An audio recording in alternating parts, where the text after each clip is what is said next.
네, 총장님, 저는 오늘 논의하는 것을 통해서 제일 중요한 게 금리 인하의 적절성 내지는 우리가 그동안 정책, 통화정책상 뭘 반성해야 될까 이걸 확인하는 자리라고 생각합니다. 그래서 지금까지 이야기하셨던 걸 좀 잠시 정리해 보면 실기론이냐 아니냐에 대해서 실제 이게 뭔가 책임이 혼동되는 누가 반성해야 되는지가 좀 명료하지 않는 이야기가 있는 것 같아서 아까 말씀하신 게 7월 달에 금리 인하를 했어야 되는 것이 있었는데 부동산 PF 때문에 부득이하게 지금 10월 달에 인하했다는 거 아닙니까? 근데 저희가 기억하기로는 작년 10월, 12월쯤에 저희가 문제제기 했었습니다. 민주당 정무위 차원에서.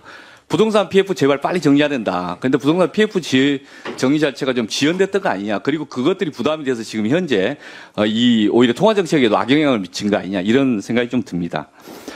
저희 6월 달에 스트레스 DSR 연기한 것 관련해서 이건 분명히 반성해야 한다고 봅니다. 실제 가계부채 제일 중요한 것들이 이 총량관리고 총량관리 가장 유력한 수단이 DSR 제도 아니겠습니까? 그리고 DSR 제도 계속 일관되게 집행해야 한다는 게 입장이시죠? 네. 예, 저는 이런 입장을 존중합니다. 이렇게 가야 한다고 생각하는데 왜 갑자기 스트레스 DSR을 연기를 했냐? 그 연기한 걸 쭉 보니까 그 연기 직후에 이 부동산 이 가격도 올라가고 그리고 실제 이게 주담대도 확 올라갔습니다.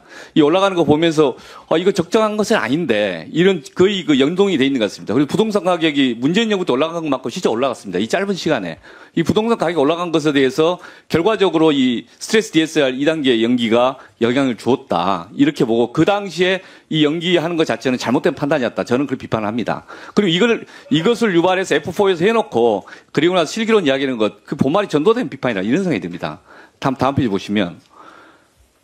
두 번째는 좀 최근에 금통이 발표하신 걸 보니까는 이제 과감한 금리 인상을 왜 하지 못했냐 그런 비판도 있더라고요. 저도 그 미국에서 5% 인상, 5.25% 인상을 우리는 3% 인상을 했는데 회고를 해보면 우리가 미국보다 약간 한 반년 일찍 금리 인상을 했던 것 같고 근데 5% 인상이 아니라 3% 인상을 했던 것은 우리 시장 구조 때문에 그런 거 아닌가 저는 그렇게 이해합니다.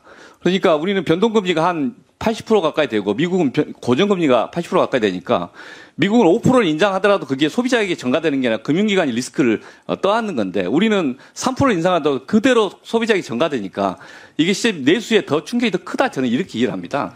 그래서 실제 부득이한 거다 그렇게 이해를 합니다. 그리고 실제 그 3% 인상을 했는데 이 신영대 의원이 말씀하셨듯이 50조, 60조씩 은행들은 예대 마진을 누리고 있었지 않습니까? 그래서 사회적 비판을 받지 않습니까? 그러니까 전체적으로 가계부채의 질적 구조나 총량 관리에서 금융당국이 실패했다. 그리고 그걸 반성해야 될 계기들 지금 보여주는 것이다. 이렇게 봅니다. 그러니까 금리 인상, 금리 인하에 대한 시점에 대한 평가들 모든 것들에 대해서 저는 금융당국의 반성을 촉구해야 되는 그런 거 아닌가 싶습니다. 다음으로 또 보면 실제 가계부채 관리에 대해서 과거부터 금융이나 또는 이제 한국은행 여러 가지 보고서들이 있었습니다. 근데 말은 여러 가지로 구조개혁을 해야 되겠다. 가계부채의 구조 개선을 촉진해야 되겠다라고 제안하면서 실제 집행은 안 됐습니다.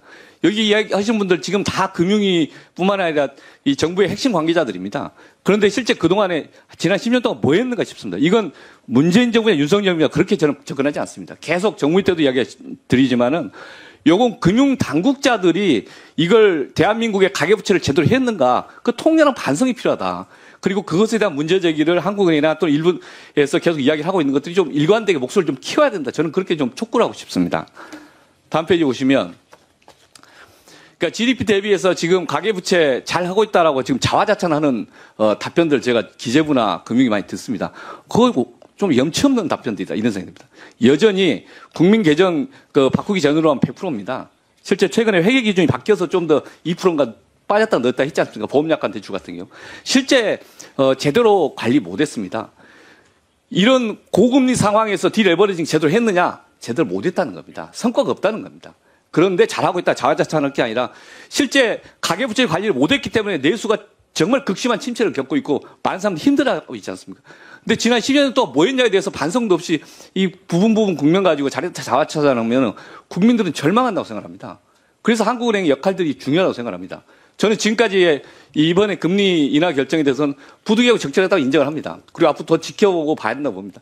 근데 가계부채 구조에 대한 질적인 또는 양적인 그 일관된 정책을 가야 되는데 실제 그렇게 하고 있는가? 그 반성을 같이 촉구하고 있는가? F4에서 한국은행 총재가 제대로 역할을 하고 있는가? 그걸 묻고 싶습니다. 어떻게 하고 계십니까?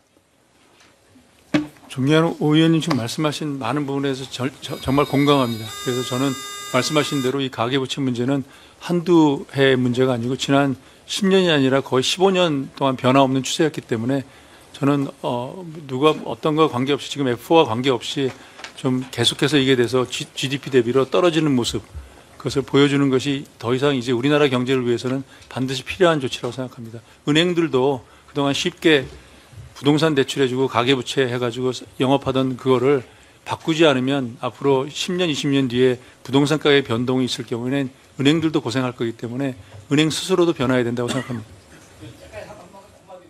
저는 금융 당국자들이 은행 당국자, 은행 기관들이랑 너무 결탁해서 은행들 이익만 대변하고 있었나니까 그런 좀 의혹이 뭐 그 해석까지는 모르지만 저를 포함해서 앞으로 정부 관료들이 이 문제에 관해서는 일관되게 한 몇 년을 추진해야 이 트렌드가 바뀔 것으로 보고 있습니다. 오늘 금리 인하가 제일 국민적 관심사였고, 그래서 금리 인하에 대해서 금리 인하에 대한 여러 가지 효과가 이제 조심스럽게 언론에서 바라보고 있고 많은 시장에서 바라보고 있습니다. 그런데 금리 인하했는데 부동산 가격이 오르면 효과가 없겠죠, 총리님. 이게 실제 자산 양극화로 가는 것이고. 근데 부동산 가격을 오르지 않게 하려면은, 그러니까 돈이 부동산으로 가지 않게 하려면은 DSR 규제를 더 강화해야 된다는 거죠. 이건 동의하시는 거죠? 예, 중장기적으로 그렇게 해야 될 것 같습니다. 예. 그러니까 금리 인하 효과가 나타나려면 소비나 투자를 어떤 식으로든 거기에 자극을 해야 되는데, 이게 직접적으로 이 통화 정책만 갖고 모든 거 해결되는 건 아니니까 맞는 긴 아니다, 이런 점도 공감하시는 거고요. 예, 그렇습니다. 예. 그리고 실제 지금 상황이 실질 소득이 감소돼서 전체적으로 저축률도 떨어지고 또 소비가 위축돼 있으니까 이런 상황 속에서 적극적인 재정의 역할이 필요하다, 이런 지적들을 하지 않습니까?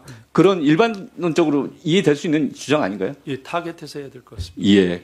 타겟을 정해서 이제 지원했다는 건 저는 이견 없습니다. 예. 근데 이제 재정이 적극적 역할을 해야 되는데 과연 그러고 있는가? 그러니까 내수 침체가 너무 어려워서 통화 정책이 한정돼서 가계부채 한정돼서 말씀을 드려보자면 코로나 부채를 많았는데 이걸 계속 그 만기를 연장하는 방식이 해법이 있는가? 일정 시점에서 뭔가 큰 결단이 필요하지 않겠습니까? 정말 그 어려운 결정인 것 같습니다. 왜냐하면 예. 원칙적으로는 당연히 한시적으로 한 것들을 회수해야 되는데요. 지금 자영업자가 어렵기 때문에 일시적으로 회수할 경우는 고통이 가중되기 때문에 점차적으로 해가는 그런 상황으로 이해하고 있습니다. 저는 이제 그 회수에 대한 포인트로 말씀하시는 측면도 있는데, 일정 정도 적극적인 채무 재조정을 좀 해야 되지 않을까요? 그렇습니다. 저는 그동안에 새출발 기금이라고 해서 금융 당국에서 캠코를 통해서 했는데 그 효과가 있었는가에 대해서 이제는 반추해야 될 때가 된 거 아닌가 싶습니다. 저는 정부가 이번에 자영업자 대출 준비하는 가운데 이런 구조조정 파트에도 굉장히 많은 생각을 하고 있는 것으로 이해하고 있습니다. 예. 이게 저희가 지금 현재 채무조정법을 국회에 통과시키면 10월 달부터 발효된 법에 의하면 3천만 원 이하이면은 이 은행과 채무자 사이에서 조정을 할 수 있도록 하는 프로세스를 만들었습니다. 근데 코로나에 있어의 그 제한업종 경우에는 좀 적극적으로 좀 금액을 좀 한도를 높여서 이 자율적인 채무 재조정을 하게 하고, 그래도 상황이 해결 안 된다면 어느 점에서는 좀 결단을 해야 되는 거 아닌가요? 전 의원님 말씀드린 대로 이 가계부채의 경우에는 채무 재조정이 어느 선에서 일어나지 않으면 조절하기는 상당히 어려운 그런 상황으로 파악하고 있습니다. 그래서 이 지점에서 좀 적극적으로 오히려 그 한국은행에서 좀 대안을 같이 고민해 줬으면 하는 바람이 있습니다. 데이터 통계부터 시작해서 실제 자료가 좀 있어야 되는 거 아닌가 싶습니다.